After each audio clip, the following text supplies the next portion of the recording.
Usa ni siya nga pinakanindot ma-experience nato ang makasakay og yacht or yate. So for today's video, ako ipakita ninyo giunsa ako pagsaka ning yacht do og tagpila po ni siya. Og unsay naa sa yate og unsay inyong ma-experience dire. Usa ni sa pinakanindot dalon imong loved one or bisag mag-solo ra ka kay daghan kay pagkaon po dire. So first is musakay ta dire sa Port of Engaño sa Lapu-Lapu City. 4:30 PM iyahang departure. Ang kaning yate mga kalmano mura ra mo ani ni sakay og cruise ship. Igo ra mo ilaag ibalik ra po dayon. Abot nimo sugaton ni ka silang mga crew nung smiling kay tanan sakay din ta dito. Abot na to sugaton din ta silang welcome drink og buutan po kay ilang staff dire mga kalma as in. Sa ilig na siya iyang drink. Asa kailig?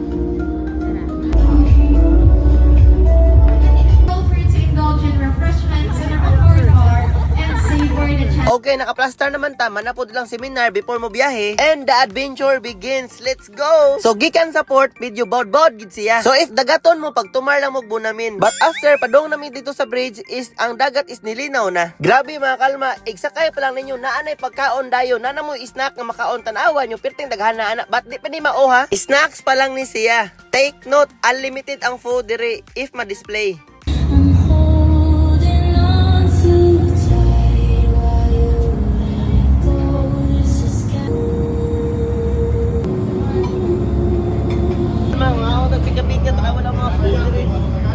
Okay. And dapat kay bar dire all.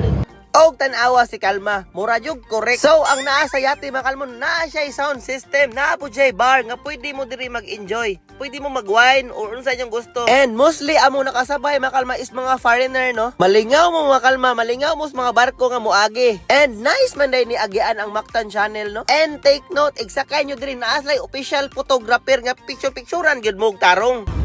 Okay, Marcelo Ferdinand Bridge. Ang first na tumagian gikan sa Punta Engaño is ang Marcelo Ferdinand Bridge. O akong ganan sa yate mga kalmano is iyang dagan is smooth ra pud kay tanan. Akong anak mga kalmano maigid pagkaliwat mo na jud correct pod. So mao na to makita no na ay mga barko sa Daplin, na ay mga view. Uban gid nako ang mga droners pod sa Cebu. Pirte daghanag drone dire.